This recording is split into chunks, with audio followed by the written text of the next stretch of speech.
it's What's a up? Welcome continuity to GT thing. Live. No, Elise is the bottle trying to down. disguise her bottle. Wait, is the bottle gone? Where'd it go? Magic trick. I don't know anymore. Elise Williams, say hi to everybody. Hey, everybody. Elise Williams is in chat. She's going to be giving away codes. We'll get to that in a second. First of all, Anthony Carboni, ladies and gentlemen. Oh, hi. Hey, what's up? Oh, not much. You've done stuff with game shows before. You've been on bonus round. Yeah.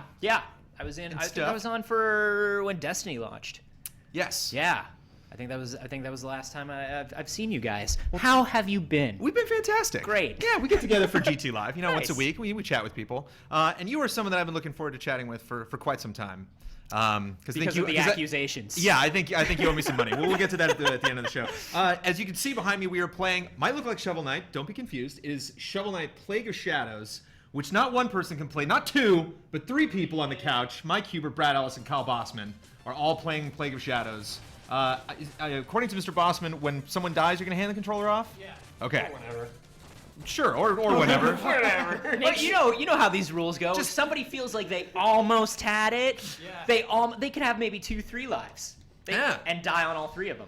I think the great way to raise the stakes is to have no rules. You know, just to have no, you know. That's how I live my life. That's how I play Plague Knight. Exactly. That's how I do it. No rules. And Wanna go to the Outback Steakhouse. The codes. Oh, now you're making me hungry, man. Stop. I haven't had dinner yet. Now, and the codes we are giving away today are for Dungeon Defenders 2, which is currently in early access on Steam. And so these are Steam codes for the early access of Dungeons Defenders 2.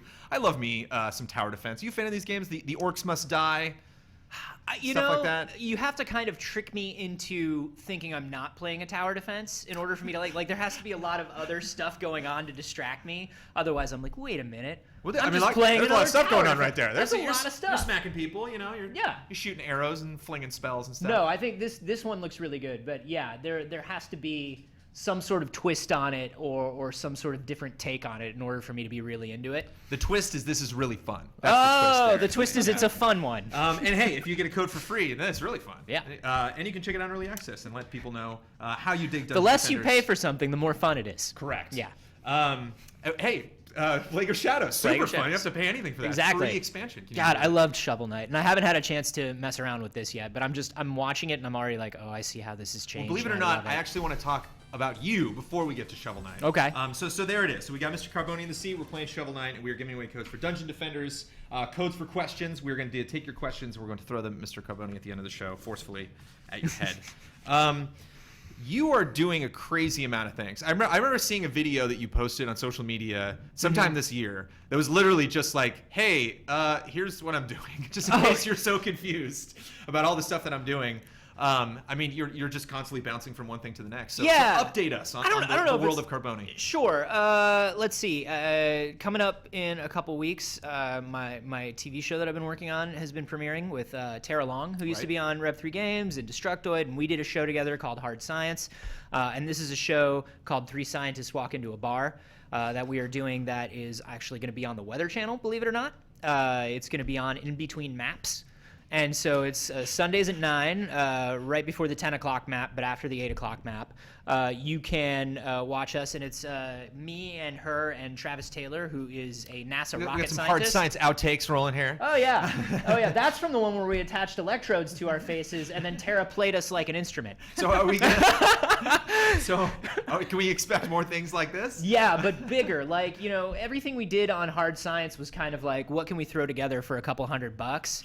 So it was kind of cool to be able to, number one, have Travis, who is a NASA rocket scientist, to help us build these things. And number two, kind of have a TV budget to build like giants. Like we built a tornado indoors. I light myself on fire, like my entire arm on fire. I jump off like a 40-foot tower. Like there's a lot of weird stuff going on. It's really fun. Do you dig science? I mean, science is cool, but as far as like, creating content, do you dig science because it allows you to do kooky stuff like that and still call it educational at the same time? What is your attraction to science, having done so many shows? Well, for me, it was always like, when I was a kid growing up, your first TV that you watch is usually educational TV, right? Right. So you Mr. Rogers, you Sesame Street, you 3-2-1 Contact, you Beakman's World, you Bill Nye, and then you are dumped and unceremoniously into adult television where learning things is no longer fun. We've had Cosmos come back, and there are things like Mythbusters, that touch on scientific stuff. But I was kind of like, I want to make the adult version of 3-2-1 Contact. I want to make the grown-up version of Bill Nye, where it's like, yeah, here we're learning something, and this is hilarious, and this is fun. And to me, that's kind of nice because you walk away not just like, oh, that was a fun show, but you're also like, that's a fun show, and now I have like this cool fact that I can share with friends, or I know a little bit more about this thing that I always wondered about. So that to me is a pretty valuable thing and like a worthwhile thing to do, you know? Yeah, and science is doing pretty good right now. Bill Nye is has successfully kickstarted his Science documentary, is doing right? great right now. Like, very few people are burned at the stake anymore. This is true. Like, we know conclusively that there is gravity. And Right, yeah, right. like, there's a lot of cool stuff going on right now. Science is super popular. Earth is still spinning. Yeah. It's working out for us, really. But I think, Neil deGrasse Tyson is huge on social media. Like, it's definitely, I think we still have long strides, yeah, but I think it's a very cool time, just like we hit this sort of time a few years ago where all of a sudden it was like, yeah, absolutely, video games are cool and they're for adults. And we were like, oh my God, like there are shows that we can watch. There are people who are doing this. And now, I think sort of nerdier stuff, more educational stuff is sort of hitting that stride now too, which is great. Right. Which is great because, you had this entire generation of people that grew up feeling like outcasts for liking video games and math and engineering and comic books, and now it's like, no, it's ours now. Like, we own all of this. You Fuck can't you, scientists. Yeah, you can't watch anything that we don't think is cool. party's over, scientists. Yeah. Although, well, not scientists, but party's over. Like, I don't know, terrible 3-camera sitcoms. Sure. You know what I mean? Party's over. Like, mindless reality shows for the most part. Yeah. There are a few still hanging on, but you know what I mean. It's a balancing act. Yeah, like it's great where you can like turn on Netflix and everybody's super excited about Daredevil. Yeah, or like people are super excited about Cosmos. Like that's the kind of stuff, like nerdy, geeky stuff. Like I'm really glad that's because otherwise I would be unemployed. We all would be. And you got science right here. This is chemistry right This is here. Plague Knight uses chemistry, and it's all 100% legit chemistry. It's fine. It's a little something not a lot of people know about science is when you even move into the world like Star Wars, Lord of the Rings. Everything still applies. Everything is It's like, it's all deeply grounded. Tolkien was in very science. much like, listen, this is all going to be scientifically accurate, or I'm not doing it. Like if an ent is going to walk, they're going to walk at the exact speed that an ent would really walk. And he did a lot of field experimentation on that. I do. That Talking is to Star not Wars, true. I do want to get into Star Wars. 'Cause Okay. you've been doing lots of Star Wars stuff lately, but let's talk about your podcast really quick, just to get it out there, just to let sure. people know what's up. Yeah, it's called We Have Concerns, and I do it with Jeff Kanata, who you guys are probably familiar with as well, because he did Weekend Confirmed, and he does the DLC podcast Is it now. you guys gabbing away? Yeah, totally rad show. I think that's the only thing we have on video of the two of us doing the show, which is like our Patreon begging for money video. So that's kind of cool. That's He doesn't have as many Twitter followers as you, though. He does not. No, he has about half as many Twitter followers as me. So Just wanted to it's clarify important that Wow. we keep him at that. Well, no, if you Doing go, the research. if you go to our site, the We Have Concerns site, and you go to our bio page, like Jeff wrote this like long, serious, actory bio about everything he's done, and mine is one sentence, and it says Anthony has twice as many Twitter followers as Yeah, Jeff, I and laughed that's it. really hard at that. And it's I enjoyed that. But it's a show that we do 3 times a week that kind of takes one story that's usually submitted by the audience that's about science or technology or sort of the future of the human condition, and then within 20 minutes we sort of explain the story and then figure out why these stories make us feel the way we feel. So we talk about the science, but then we're also kind of like, why does something like this terrify us? Why am I so frightened by the fact that an octopus has DNA that's nothing like the DNA of anything on Earth? And it's because the octopodes are they want to kill us. They want us dead. Right. They want to out-evolve us and if anything win. lives in the Pacific Ocean, I would not be surprised. I would kill me too. Yeah, so it's like a 20-minute podcast where we go into things like that, and we do like improv comedy and sketches and sort of things like that, all off the cuff, like as we read the story to kind of explain it. And it's been a lot of fun. It's doing very well. It's one of the top, 3, 5, 10 Yeah. podcasts on we were iTunes. we're in editors picks this week. Right. We were a best of 2014 podcast, which was awesome on iTunes, and we're usually within like the top 20 on comedy, which is kind of crazy to like. You'll like some days I look and I'm just like nestled in between like Mark Maron and Aisha Tyler, and I'm just like, oh, okay, sure, yeah. That's where I've always considered you. Anthony, Yeah, actually. me and Hardwick and Pete Holmes, sure, Yeah. why not? But do you like to have your hand in a lot of different things? I mean, do you wish you kind of had just one consistent gig that you could fall back on, No. or do you like No. trying new stuff? Yeah, I mean, I was at Revision 3 for such a long time. It was Revision 3, and then Revision 3 turned into Discovery Digital Networks, and I did D News there, and I did Rev 3 Games there, and it was wonderful to go into the office every day and know that it was like every day I get to go into the office and I get to make things with these people.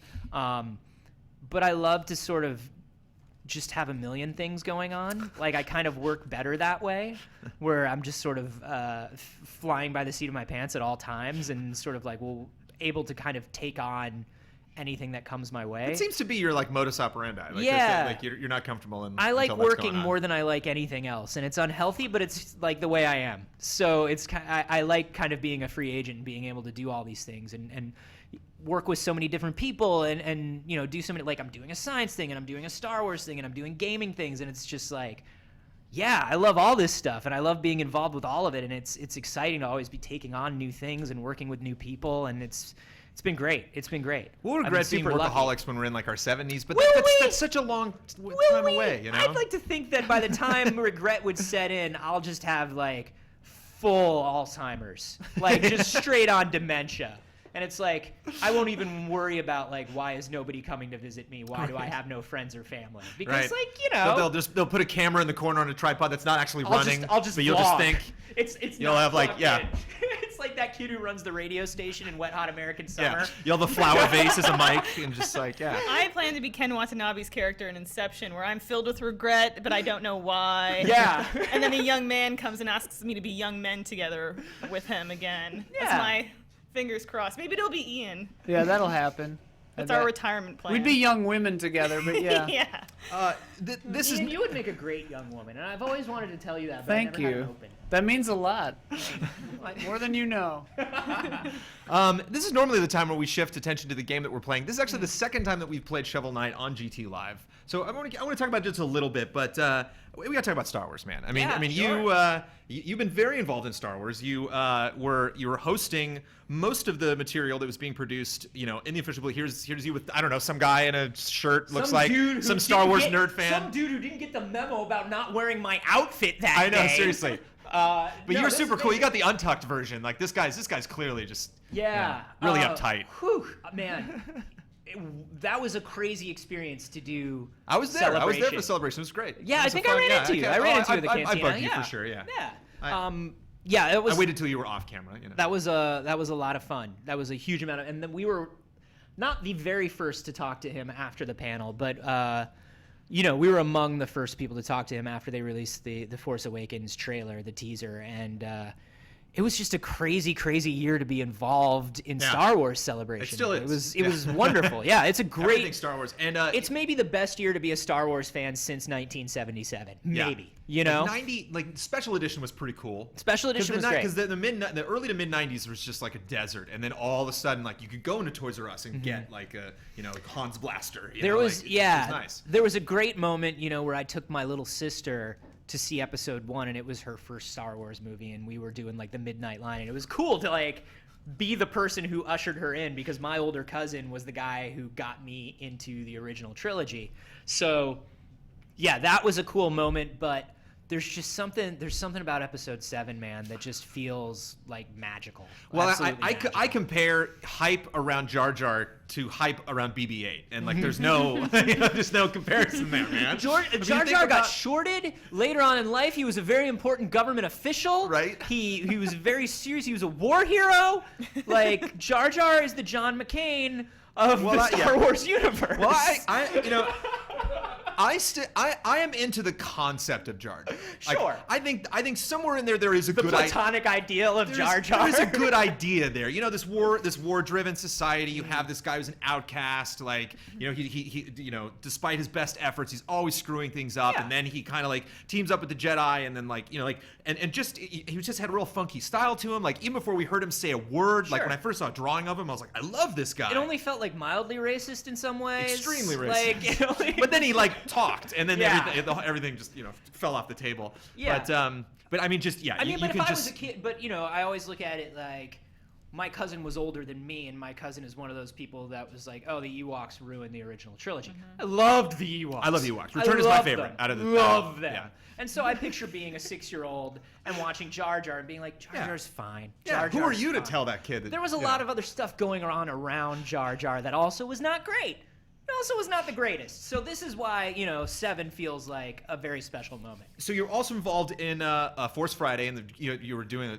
We were talking about before the show. Actually, we were debating like what was the longest stream ever because you were opening Star Wars toys for a considerable amount of time. Yeah, but Force Friday was nowhere close. Like we did 18 hours, which anybody who does Extra Life or Right. Games Done Quick does more than that.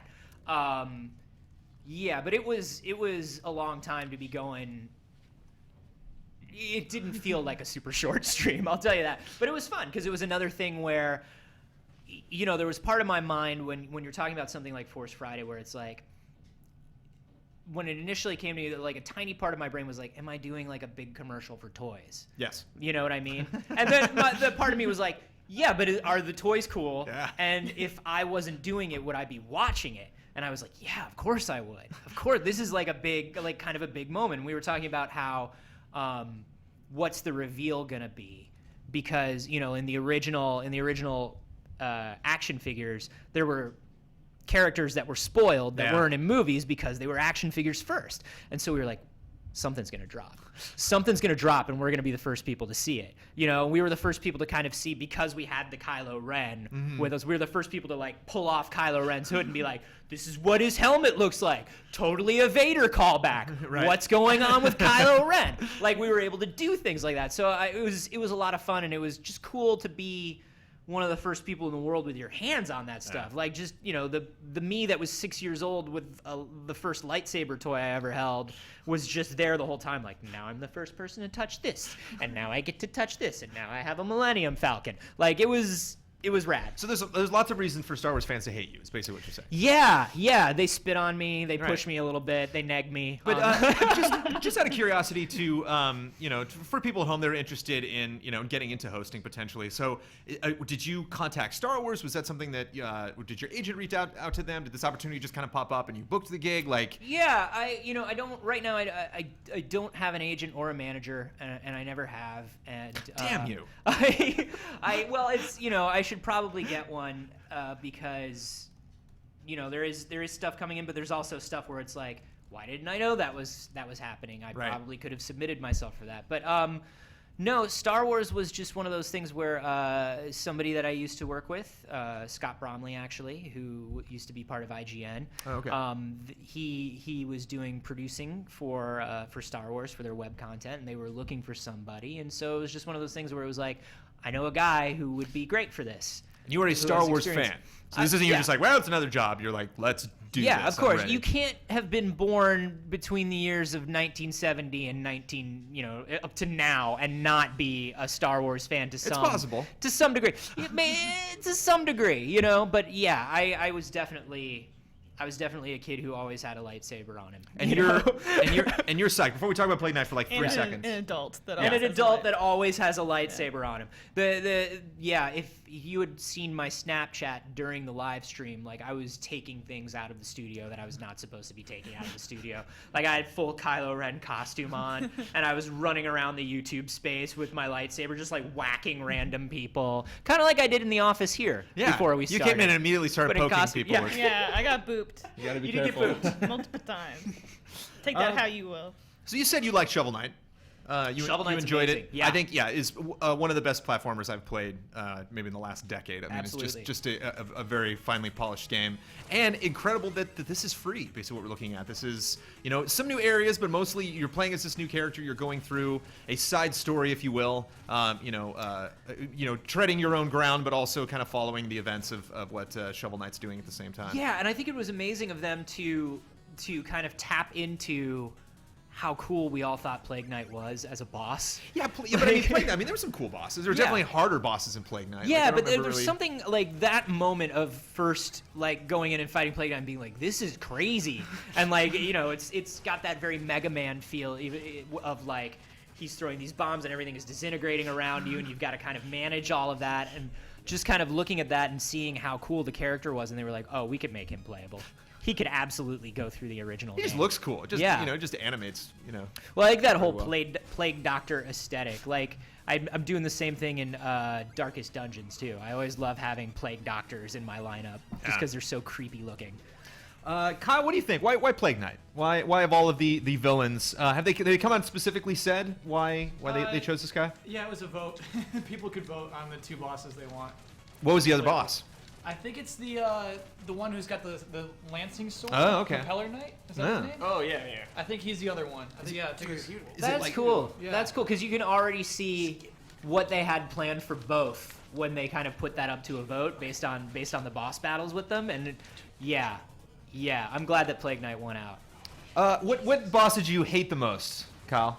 In the original Shovel The Knight? one who can one-hit kill you is the one with the ice shovel. The I hate huge that guy. one. I Yeah, hate he's got that guy. spikes. That ice Yeah. fight.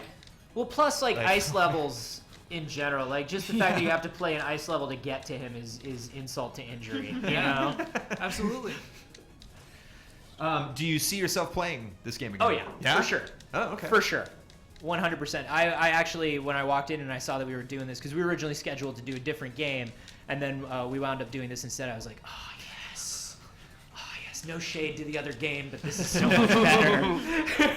What do you guys think? Are you guys gonna? Are you guys getting your taste here and then you're done, or? Oh, no, I'll be Brad, you back. said you Yeah. played a little bit. I'll be back. Oh, yeah. I love Shovel Knight. I'm ashamed that I haven't finished it already on my own. It was funny because I was trying to find it like on the PlayStation stores. They are playing on my actually they're I might pick up this version of it because they're playing on my PS4 right now. Oh, right on. But so I'm like, I got Shovel Knight on there. I'll boot it up. And I'm like in the PlayStation store like looking for Plague of Shadows and like it's just in there. Like you just It's- boot up yeah, it's Shovel just- Knight it's and they're like, there.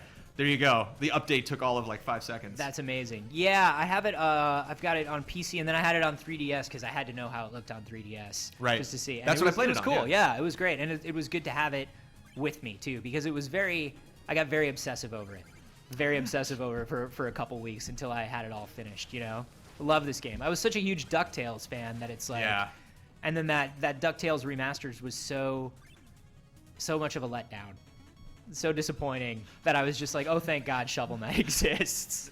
Yeah, Shovel Knight was a surprise. The Shovel Knight was just like thank you in so many ways for this game. Yacht Well, it's Club. interesting too, right? Because Way Forward and Yacht Club, like Yacht Club is ex Way Forward, and then Way Forward did release the DuckTales remastered, and then the people who left Way Forward made Shovel Knight, and it's just like, dude, I want to know the story of what happened there. I want to know why these dudes they were like, no, we're not working on this DuckTales garbage. Let's go. We're making a game that is DuckTales but better. I want to know what happened there. I feel like I just came up with it. That's That like should've- Occam's yeah. razor. Well, that should have been our reviews. Just DuckTales was better. Yeah. That's a really quick way to do it. We're gonna shift gears. We're gonna talk about the GT countdown really quick. We're gonna do something that I don't think we've done for a couple weeks. We're gonna check in with Ian Hank. We've been skipping over you. Who would make a Hi. wonderful young woman. Yeah. What's up, thanks. lady?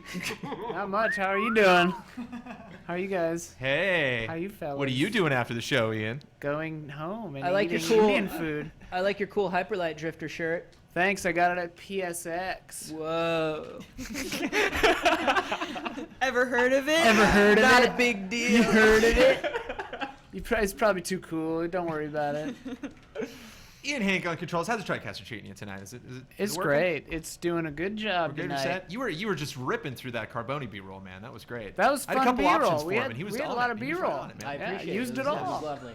I liked everything Thank you you. did. Thank you. Yeah. I have some notes after the show. Yeah. Well, we'll get to that. You were Yeah. able to watch it with a more critical why- eye. yeah. You're That's not. why You you weren't your as laptop up, you know. you weren't as close to it. So I feel like I would love to hear those later. We can do it later. Really quick before we hit the midpoint of the show, we're going to talk about our countdown for this week. So every week we do a GT countdown, and we talk about the poor entry that didn't make the countdown that deserves mention, but unfortunately is number 11. This week, in response from last week we did the top 10 anticipated games of fall 2015, which we usually don't do. We do anticipate at the beginning of the year, but there's just so many damn things we were excited about. We're like, let's talk about it. We know people will be interested in that list. And we had to change the list twice because that week, 2 things that were on the list got delayed. Yeah. And so we just immediately took them off one list and put them right onto another. The top 10 games that are delayed until 2016 and suck because of that.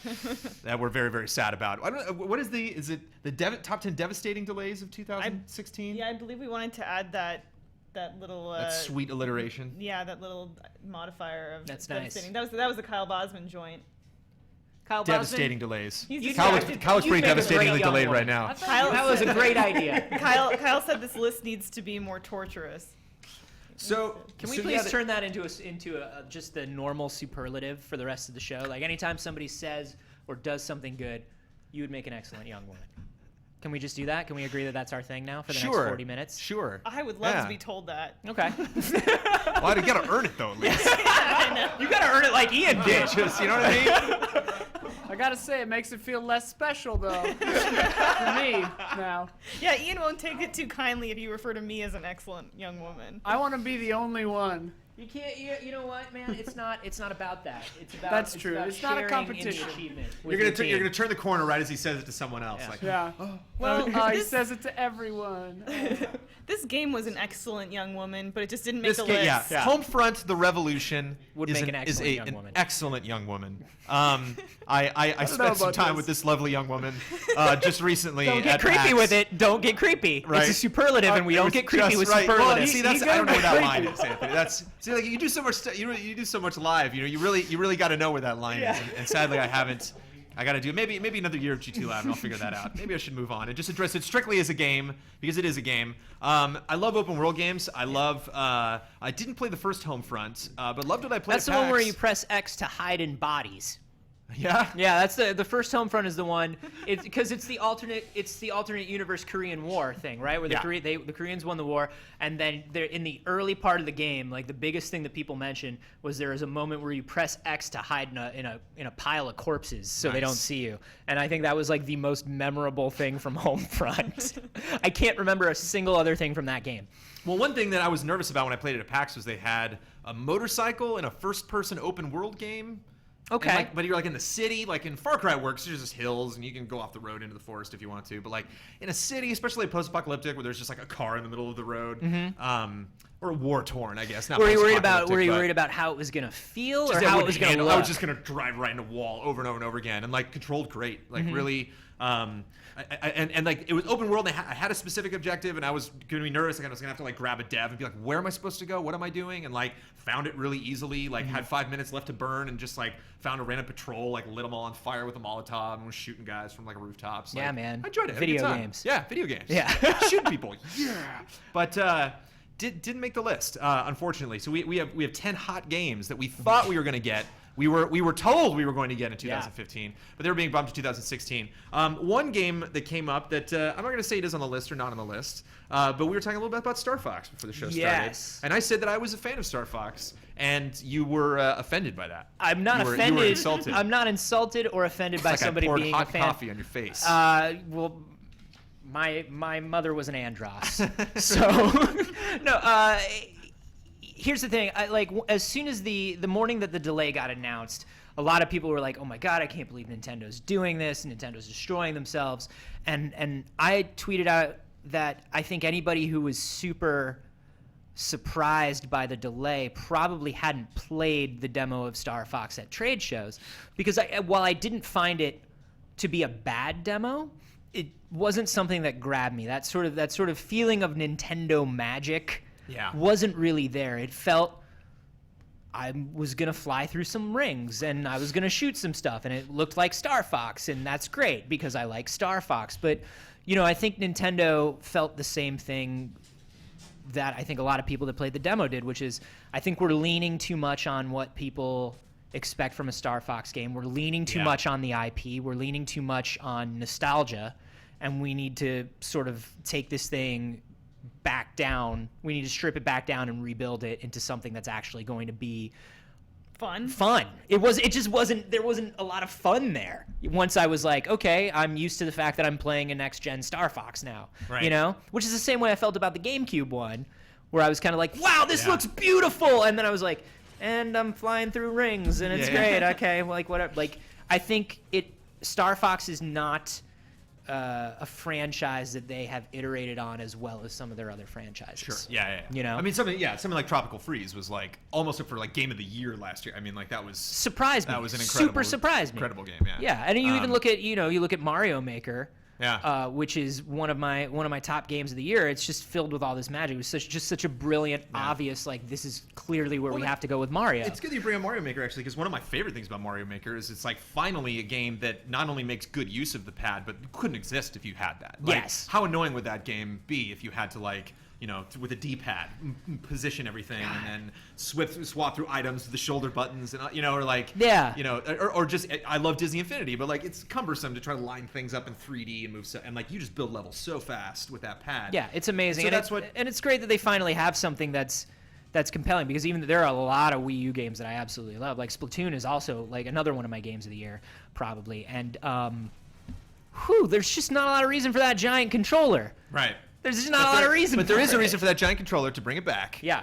In Star Fox. Because on. you got that camera, which I dig. If you're in cutscenes, like if you're watching the TV and you see, you know, Slippy and, you know, Fox and Falco and they're all like flying around, you can actually like look at them with the pad. Like you're always in the cockpit with that pad. Yeah. And Daniel Bloodworth came back from E3 and was like, Star Fox. I was really impressed. And I was like, what? No. And so like I went in with pretty low expectations at PAX. Maybe that was it. Maybe I was just like, this is gonna be terrible. Yeah. Like, wow, I'm actually like enjoying myself. Like, Yeah, and I think something like that where you can look around and see your team is a lovely addition. Yes. And it certainly makes holding the pad not as annoying as holding the pad would be, but Right. it's not like Mario Maker where it's like, oh, you need this to make Correct, the game work. yeah. It's just like kind of And like, you're- oh, cool, I can see a frog. And you're also still flying through rings. Yeah. So one game that is not being delayed, hopefully, is still slated to come out this year, is Rise of the Tomb Raider, which has not had a ton of trailers actually. No. Like there hasn't been a lot of opportunities. There's this awesome, you know, bear fighting, cave exploring Yeah. demo from E3 that There's been we've a seen couple resurface.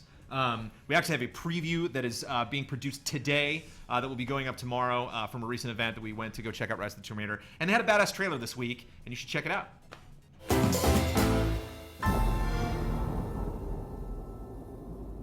What makes someone reach beyond the boundaries of human experience?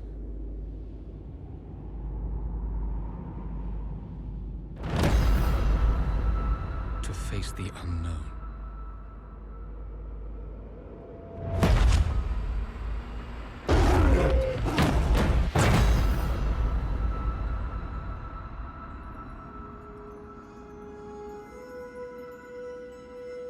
As children, we question the world around us. We learn. We accept. And gradually, we lose our capacity for wonder. But some do not. The explorers, the seekers of truth.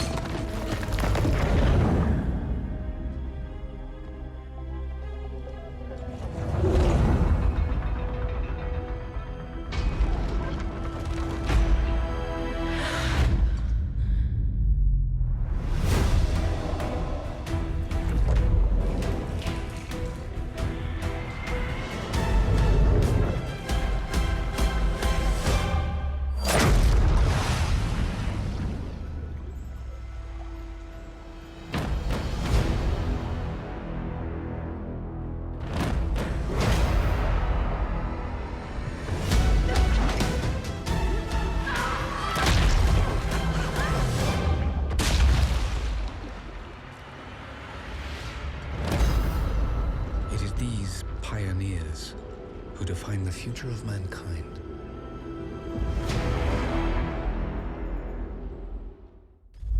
Did you see the tombs? So many more tombs! Did you see the rating? So much more rating. That the thing in the middle where there's the like the model solar system or whatever that astronomy style room was that she was in, where she's clearly trying to line things up and solve You it. do science shows, Anthony. You should know the terms. Come on. I I don't know what the name of it is when it's in a giant puzzle room where you're trying to get to like a jade monkey paw or something. I don't know what it's called then, but but it was like because it also clearly wasn't our solar system, which is why I didn't want to, So, but there was something that felt like Tomb Raider to me. Yeah. The first one had a couple of those, and the first one was one of my favorite games of a couple years ago. It was like on my Game of the Year list that year, but it was missing that stuff. There were only a couple actual tombs.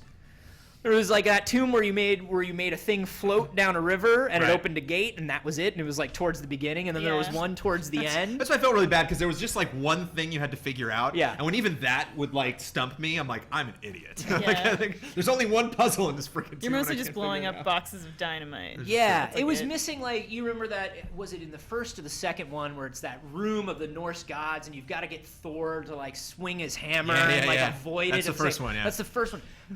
That was such a moment, and there just wasn't a moment. Like, I think they tried to make one out of the bells in the monastery at the end, and it didn't make it for me. So like, Yeah. I love the look of that game. So much more rating, so many more tombs.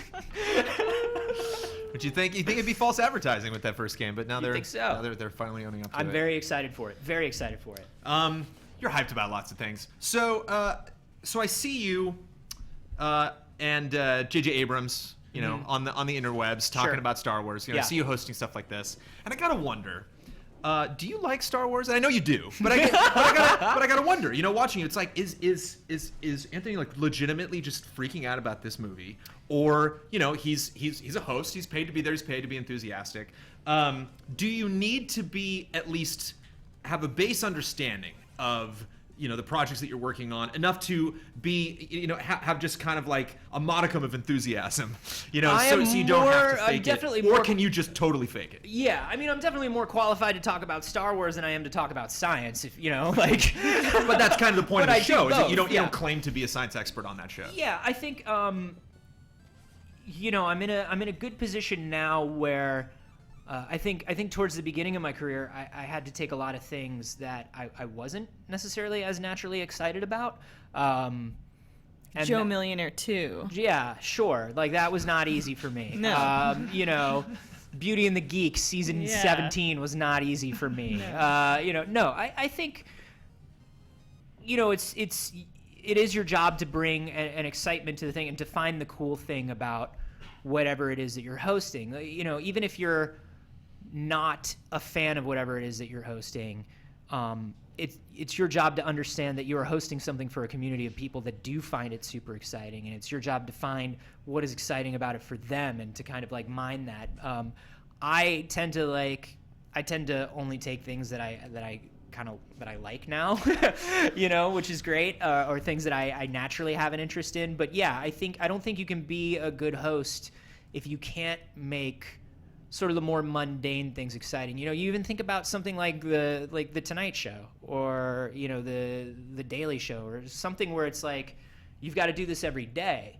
And some days you're going to be talking to people that you're less excited about than other days, or some days your writers are going to bring a thing to you where you're like, I don't know that this is super funny, but it's my job to trust my writers and to go at this with as much energy and excitement as I'm supposed to. It's my job. Right. It's my job to do it. But yeah, I think I've lucked out over the last couple of years where I've only had to do things that I'm super excited about. So are you the one on the phone that is just telling someone like, hey, this is a great opportunity, thank you for considering me, thank you for the offer, but I just don't think I'm the right person for this? Or Yeah, which is How do you let someone down easy? Yeah, you sort of let them know that. I mean, because it's not about when you're talking to people about hosting something. Like, there are people that are excited about it, right? But then there are the people who do the hiring and the firing and handle the money and the management aren't necessarily the people who are the most excited, right? So, I mean, they don't tend to take it as personally. And also, you know, you can always let people know, like, I like you guys and I like working with you and you guys are super fun, but I think this one is probably not for me.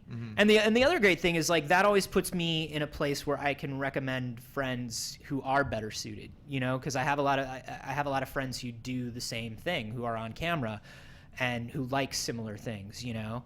And so it's always nice when you can be like, no, but I know the person that's right for this. You mentioned for you. before, you know, with Star Wars, that kind of popped up to one of your friends, and they were like, "Oh, I know the perfect person." Yeah, for this." exactly. And I think that's how, you know, it's just like any other gig. You know, I think a lot of people think that there's a lot of competition, and there kind of is in the hosting community, because there are only so many things to do on camera, right?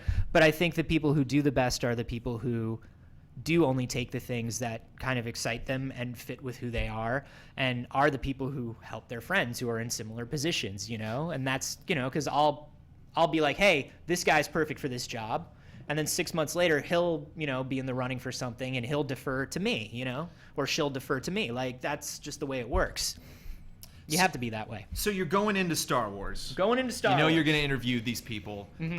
How much do you kind of do like a 50-50 with like, I'm going to prepare these questions ahead of time, so I have stuff, but then I don't know, I haven't seen this trailer yet. You know, there's some, there could be crazy announcements that happen. There could be stuff that just happens in the booth. The Star Wars stuff. What's the ratio of like preparation to spontaneity? Well, it's funny because, you know, I do, you know, things like Star Wars Celebration or like even E3 when I do E3 for PlayStation. There's a lot of stuff that's secret right up until, you know, like right up until, like there was a moment when I walked by the wrong door and I saw something that sort of let me know that something was coming during that press conference this year. And I freaked out, but nobody would admit to it or tell me about it. Or, like, you know what I mean? It's all very locked down. So with Star Wars Celebration, no, there was no time to prepare. But also, at the same time, when you're interviewing somebody like JJ or you're interviewing Kathleen Kennedy, there's certain things that you're just not allowed to ask them. Sure. And you know those things beforehand. Those things you do know. Like, you'll get a list that's like, hey, by the way, you can't ask Kathleen Kennedy about this, this, or this, and you can't ask JJ about this, this, or this, and, you know, you can't let the interview run longer than this. You know what I mean? So you kind of get the... You don't get the list of questions beforehand. You don't get to do a lot of preparation, but you do get to know what will get you fired, which is more useful in a lot of ways. Yeah, I mean, you gave me this really long list before this. Yeah. That was interesting. I have a We lot usually of things don't that have are off limits. A lot of things that are off limits. Well, I mean, you know, we wanted to continue this conversation, but I've hit the limit. I can't. That's it. There's nothing officially. There's legally nothing I can left to you talk anymore. about except my legal record, and all of that is off limits. So you got the list also, at least before the show. So you've cross-referenced that with questions that we've gotten from the community. Unfortunately, you haven't had to say no to a lot of people asking questions, looking for codes. I did, though. There are a lot of weird questions, Yes. which makes me wonder what you're doing. Oh, I bet we got some inside jokes. Oh, a lot of inside I bet jokes. we got some podcast listeners. I What's always- up, concerned citizens? I'm always in the position where I'm like, this seems like an inside joke, but I don't know if it's offensive. How or many if it's something... How many Alan Wake questions A are lot of there? Alan Wake. A lot of Alan Wake questions. We got some Alan Wake love in the I'll house, just say, right? Brad Gren said, ask Anthony if he wants to star in a gritty reboot of the Bloodhound Gang or MathNet. I don't know if that makes any sense. Ooh, that's good. The Bloodhound Gang and MathNet were both part of 321 Contact. Okay, there and you they go. they were things like, and you know, it was kind of like a thing like Morgan Freeman's Easy Reader, where Morgan Freeman's Easy Reader was sort of a Shaft streetwise detective thing. MathNet was Dragnet. Yeah. But it was all math-related crimes. Yeah. His name is Tuesday, right? It was Tuesday, yeah. I like There you go. MathNet. You'd make an excellent young woman. MathNet. I'm going to go MathNet. I'd like to wear a suit. I don't get to Perfect. wear a suit. That's one thing we don't get to do. And you know, What- solve math-related Ian, crimes. if you're curious, that is a set that is being constructed across the hallway from okay. the GT Live stage. I was thinking maybe you guys had Wendigos. Yeah, I was like, there's like We have mystical sirens. We have everywhere. Wendigos, but they usually don't come out until like 10 or 11. Yeah, that's why I was Yeah. like, that's real early riser for a Wendigo. Maybe he partied pretty hard last Yeah. night. He's on his way to the bathroom. Could have been a he's like, banshee. Yeah, could have been a banshee. Yeah. There's all sorts of fun noises. You know, they soundproof the room as much as they could, but. My favorite is the MRI that we're directly Oh, that's great. Yeah, above. no, we're right above all sorts of medical equipment. Open MRI Uh, or the tunnel MRI? I think it's a tunnel. I Tunnel haven't MRI. been Those in are it louder. myself. The yeah. funny, Yeah. the funny thing is, like, when we first moved in here, they were like, "Oh, don't worry, we had it checked for radiation." I'm like, it's I wasn't magnets. worried until you told me. Yeah. Well, it's just an MRI. There's no radiation from an MRI. It's magnets. That's Whatever. that's one of those things where it's like, oh man, no, don't worry about that stain on the carpet. That's Yeah. super not anything from a dead body. Like, that's like, you know what I mean? Like, okay, that's not something that would have occurred to me, and it was also super We specific. totally cleaned your hotel room. Yeah. Wink.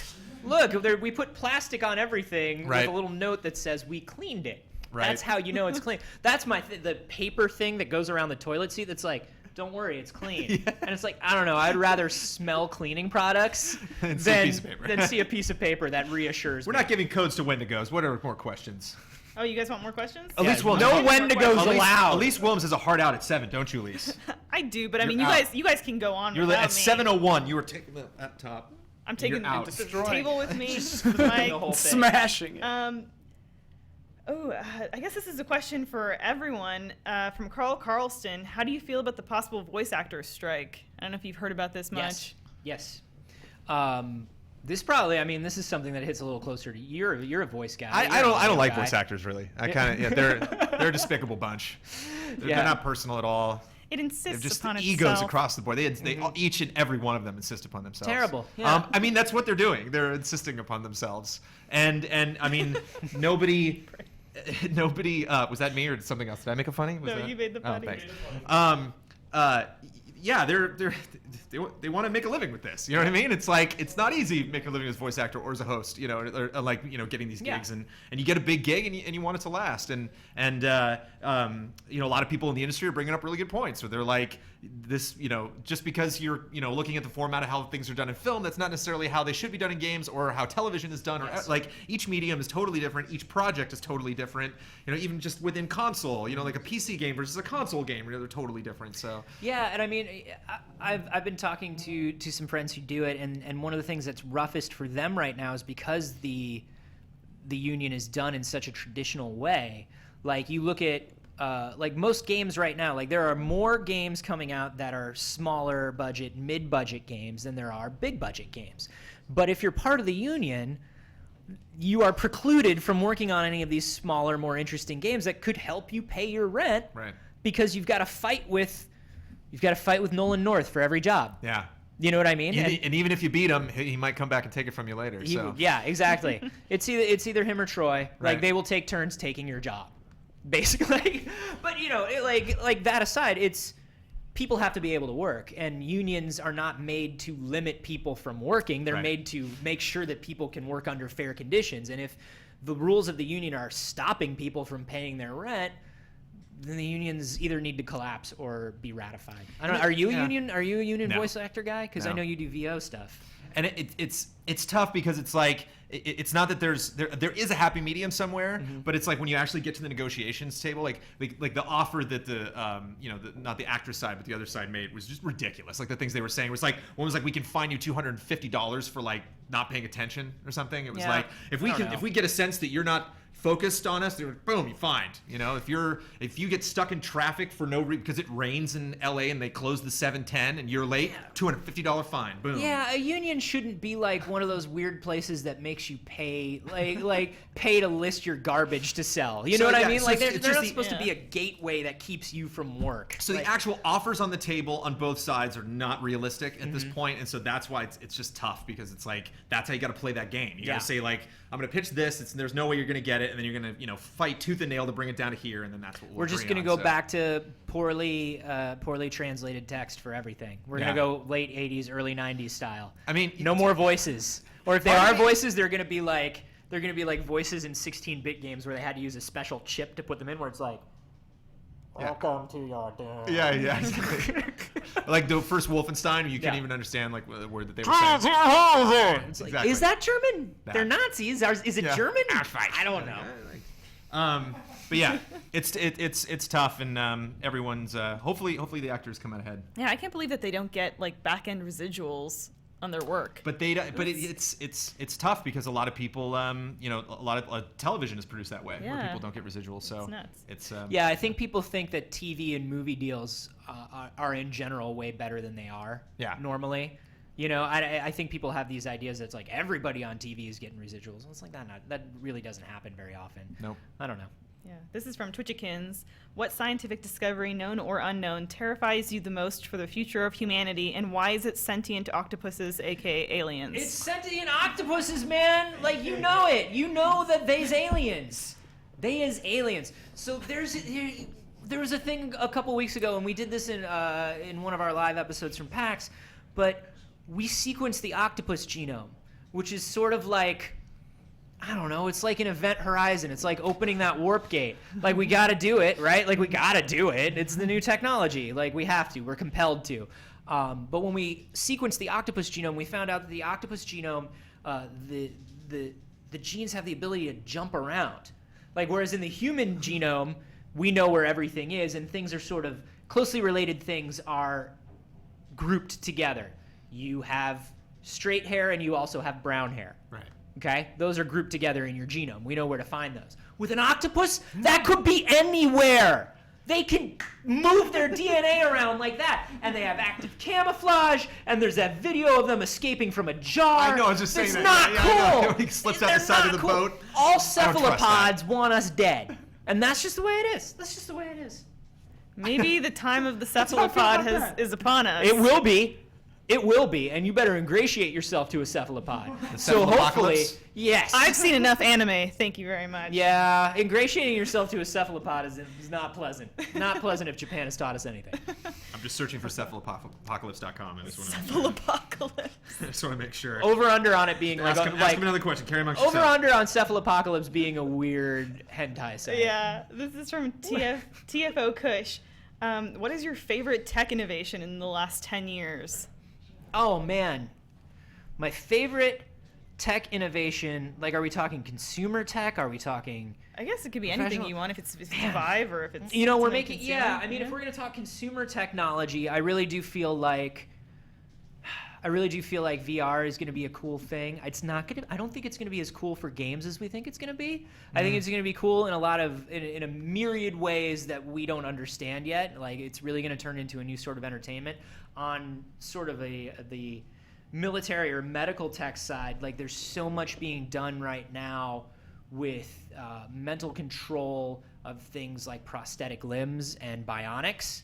That's going to sort of change human life forever in the next 30 years, where not just amputees who can like get a prosthetic arm now and move it with their mind, but also things where we're going to be able to use assistive technologies, things like even power suits or exosuits in the field for rescue or military stuff, where it's like, now I can walk 50 miles and not get tired, or now I can run 30 miles an hour. Like, all of that stuff where we're able to control it through a brain interface is really, really fascinating to me. And it's I want a mech suit. right. I'm just like, if you want to take everything that I just pontificated about in like a garbage way and just melt it down into what I just want to sit in a YF-21 like this and just control the missiles with my mind. And that's where we're heading. To want a fight the robot octopodes. body. I want a robot body real bad. Yeah, right, dude? I want to get to when I'm like 98 and about to die, and then I'm like, put me in a hot lady robot body. I'll live forever. It'll be the Yep, best. you would make a hot lady robot. You would. The important thing though, it needs to be a move, not a copy. Yes, that's what I was going to say. Yeah. The thing that can't degenerate, the only thing that we can't allow to degenerate is the brain. Because we're going to be able to put anything into a robot body, and then that's cool. I'll live forever. I don't care about any of the Superman comics where Metallo is just like, I don't have emotions anymore, and I don't understand my actions because I can't feel. Nah, I'm going to be a robot. I'm going to be a robot, and I'm not going to care about anything. But when your brain degenerates, there's this whole idea where it's like, oh, I'm going to copy my brain or move my brain. But moving files is copying then deleting. Right. So it's like, nah, dude, you're gonna die. There's no stopping that.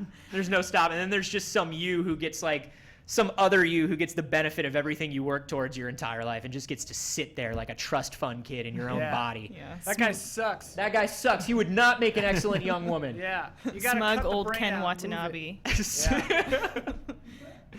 Yeah. This is. Oh, sorry. I'm just picturing sexy Robo Ian. I'm just like, Ian? You're like, Who is it? How can we stop picturing sexy Robo Ian now? You'd never see me, Brandon. You would see me coming. This is from Genius Envy. They want to know what sci-fi movie you do not like. Is there a certain sci-fi movie? It could be one that's really beloved and popular. that No, just irks Equilibrium you. is garbage. You heard Equilibrium it is a here first, garbage movie. folks. But the puppy. Yeah. Oh God, the thing where he's just staring at that puppy and he's like, I can't let him know I'm feeling feelings about this. That movie was written by like a brilliant 17-year-old. You know what I mean? Like a 17-year-old who was just the best in his AP creative writing class. but didn't you just have Equilibrium figured out in the first 2 minutes? I mean, like I Of saw that course. movie and was like, oh, it's one of these movies. Okay, cool. It was You know. blue, and Sean Bean died again, and like gun katas are kind of an all right idea, but they didn't go into gun katas enough, and they went into this weird drug too much, and it was like, I get it. I've read 1984. I've read Brave New World. Like, it's cool. Every teenager has. Equilibrium's a garbage movie. There. It's just not many movies have gun slap fights. It's Yeah. just, and like. If I would I love just for love that. somebody It's like nope, nope, nope. The fight. Just Yeah. Like, you're not shooting me there. You're not shooting me there. I would love for somebody to take the idea of the gun kata and just steal it whole cloth and put it into a better movie. Sort of John Wick. Sort of. Oh, John Wick, sort of, yeah.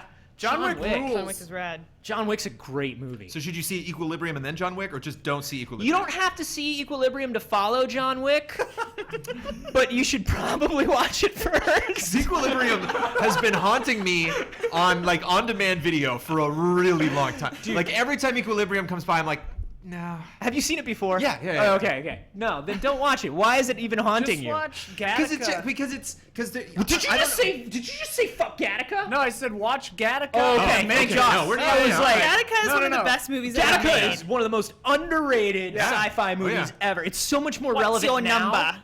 Yeah. That's my Jude Law. What's your number? What's your number? Yeah. What's Titan like this kind of year, or this time of year? Oh, it's so good, and it's so much more relevant now than it was when it was made. So much more. It's so good. And it's funny, it's like one of those things. Gattaca's one of those movies where wouldn't that be terrifying if you could totally control everything about your child? I'm like, that sounds awesome. Yeah. Like I don't know if I missed the boat on being scared of the concept of Gattaca, but yay, let's do it. Well, I mean, the thing that gets scary about that is is this a thing that only some people can afford? And then whatever the ideal of attractive is, or whatever the ideal of what the peak of physical shape is, can only rich people have that, and then what happens to the rest of us? Like, that's the problem with something like Gattaca, right? But at the same time, if I could choose my baby, I'd super do it. Yeah. You'd have an Ian daughter. I would have it. I would have a daughter that was just like you, Ian. Thank you. If I could choose anything for my daughter, I'd be so just jealous like of you. her. That sounds great, Anthony. At least you're fine. You're fine. Hey, wait, I have a question. Yeah. Have you read Nowhere Men? Nowhere Man? Nowhere Men. Nowhere Men. No, I haven't read it. It's a comic by Image. You'd love it. It's I about, love everything Image. Yeah, it's about crazy scientists, super scientists. It's they're like, what if instead of the Beatles, it was scientists? I've heard about this. Somebody told me about this, and it sounded amazing. I've It's got to pick it awesome, up. and the design is awesome. I'm going through Black Science right now, and once I'm caught up on that, and I just finished Alex and Ada. Alex and Ada is one of my favorite comics of the last 20 years. That's an Image comic about a guy whose rich grandmother buys him a sex bot, like a girlfriend bot, but Go he can't. on. He feels guilty, he can't use it. He's just that's weird. And then he finds out that all robots have an AI limiter, a governor on them, like a golf cart, where you can pull the governor out and they become full on artificially intelligent people. And but it's illegal. And there's this whole thing because he has a mind implant that lets him get text messages in his brain and open his door. It becomes a whole discussion of which one of them is more human and okay. who should really be allowed. It's so good. It's so good. Cool. All right. Everything Image does right now is so good. Have you Good seen recommendations. Humans? Have you seen Humans? Humans? You're not getting codes, Ian. Stop it. Yeah, it feels I like don't a want- post-show conversation. You should watch We have Humans, at least though. for 3 more minutes. We have 3 more minutes and then she's got to go. Yeah. I'm going to ask a very inflammatory question. about time. This is from Rick and Robo. Ask Anthony about his opinions on Final Fantasy VII before he leaves, please. He has strong opinions. There is a video that is on GameSpot.com. Never been there. Part of the CBS Interactive family. Right. I did a panel at PAX with Danny O'Dwyer, who moderated, and it was what game does your favorite game sucks? What is the game that everybody loves that you think is terrible? And mine is Final Fantasy VII. That is a garbage game for garbage people. That is an Can we awful get a game. shot of the garbage people, please? Yeah, Ian? can we just cut to Can the we- couch for the There they are. There they are, garbage everybody. people? There they go. There they are. It is like 6 all over again, but the gameplay is not as good. The magic system is not as good, and it's just the most boring, overdone, overwrought story I've ever heard. Fine, it's the first game where oh no, Eris died. It doesn't matter. It doesn't matter because I didn't care about her because the game is garbage. It's a garbage game. It was mostly popular because it was flaunting technology that we had never seen before. It was using things like, oh my gosh, it just went from a cutscene into a game, and it's all 3D, and it looks the same, and it's seamless, and That's fine. And I appreciate that, and it was a wonderful leap forward for technology. It's just not a good game. The best Final Fantasy game on the PS1 is Final Fantasy IX, but it's still not as good as 6. The end. I hope you enjoyed your first and last time on GT Live. Hello, Anthony. everyone! I'm kidding. I'm kidding. Like I love I it. have I have a lot of issues with FF7, and like I wanted to this become a conversation, but I was got afraid. nothing to say after I was that. actually afraid when I went up to give my speech about it that the whole room would turn on me and kill me. Isn't that the but point I of the actually, panel? But I actually wound up winning. More people in the room agreed with me than with anybody else, and so I feel comfortable. I think you can come out now. It's safe. There's been Well, enough time. well, I'll tell Enough you- time has passed. You can share your true feelings on Final Fantasy. Because that's no one's done that on the internet before. No one's done Everyone's that. just been Certainly not in shackled. 5,000 you know? Everyone's word message anti- board. This one Final Fantasy game opinions have been unheard Also, until this moment. Also, the best one of last generation is 10-2. What's up? 10-2 is the best. I mean, Dress Spheres is the best well, system. you bring up a good point in that when are we going to get a not MMO, not multiplayer, but Yeah. a console, a single player Final Fantasy job switching game? That's not Bravely Default. What's up? You know what I mean? When's it going to happen? I think that's one of the best things about 10-2 is 10-2 is it still holds amazing. that. It's like that and 5. That's and it. it's just the combat is so much more fast paced. Like, Yeah. it's just so good. 10-2 is so But the thing- underrated. here's why you can get away with it. Is because you weren't making fun of Final Fantasy. You were isolating one game out of the experience. Yes. And in that process, focusing on other games. I like FF6, I like FF9. And I'm not, a lot of people were like, hey man, it's a game that was very important to me and to my life, and it came at a really important time for me, and I don't want to take that from anybody. I've got games like that too that are garbage. You're right. I like a lot of garbage games because I grew up with them. Garbage games, garbage movies, garbage books. You know what I mean? Like, that's just, they're important to you personally, and that's okay. That's okay. Yeah. But Final Fantasy VII's bad. It's a bad game. I think people are Let's end on that note, right? Well, I have one last question. Okay, one last question, and then you're out. This is from Big Cat 4848. Do you like the game Paper Mario Thousand Year Door? We talked about GameCube a little bit earlier. Yeah, I do. I probably, if I went back and played it now, I wouldn't like it as much as I did then, but I like the writing in all of the Mario RPG games. I think it's like really funny and tongue-in-cheek, and they're all really done in a really cute way. And I also enjoy the combat systems where you get bonuses based on timing and sort of like a little bit of action and paying attention, so it's not just menu-based. So I really and I love it because it has the wonderful art direction that a good Nintendo game has. You know, where it used the GameCube just kind of like perfectly, where you're just like, oh, that's a lovely game. That's exactly the sort of game the GameCube was made for. And I also like the whole idea of like Luigi was doing his own RPG the whole time that you just never got to see and nobody cared about. But he's like, no, dude, I'm like super saving people over here, bro. And you're just like, I don't care about you, Luigi. Nobody cares about your journey. But I do. I care about Luigi deeply. Better than Super Paper Mario, Up Luigi, too. down with FF7. Thank you. Yes. If you take anything away. I personally think like a lot of people are afraid to share a dissenting opinion about a game, especially one that's so like universally popular. Because I like a lot of shitty games too, Yeah. and get ridiculed for it. Do you know what's a good way to do it? know. At PAX in front of hundreds of people. Yeah. That's like I Yeah. think that's probably the best way. Look, I wasn't even like a big PlayStation. I was a huge Sega Saturn guy. That's a system with a garbage library full of garbage games that I still have and I love. And like, you know, that's just the way it is. You have things that are personally important to you. Final Fantasy VII is trash. It's fine. Just as long as we get that word in. Yeah. Just make sure when I wrap the entire show up, just slip that in right at the end. I'm just gonna Oh, talk I'm about stuff here. around Yeah, GT, and then we're done. Okay? I'm Yeah. not holding you any longer than that. Okay?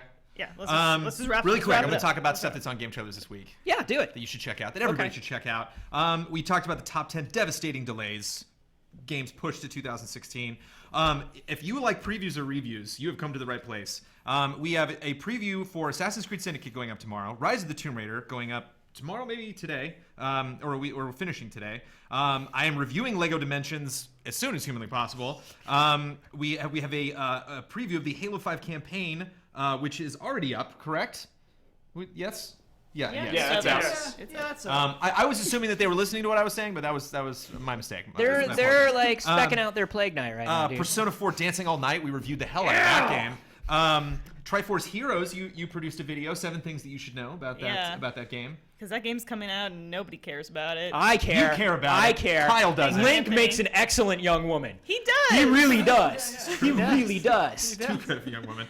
I reviewed Soma earlier in the week. I definitely recommend playing it. Some of the stuff we were talking about tonight Yes. happens in Soma. Some of the science issues we were debating. It's a thinking man's first-person game, or a thinking woman's, or a thinking lovely young woman's. Thinking lovely young woman.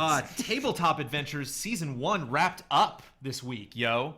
That It's happened today. crazy. That's a thing. Is that up yet? It's exported. I have to put it on the FTP. Tabletop Season 1 wrapping up, ladies and gentlemen. So yeah, don't miss that this week. Emotional conclusion.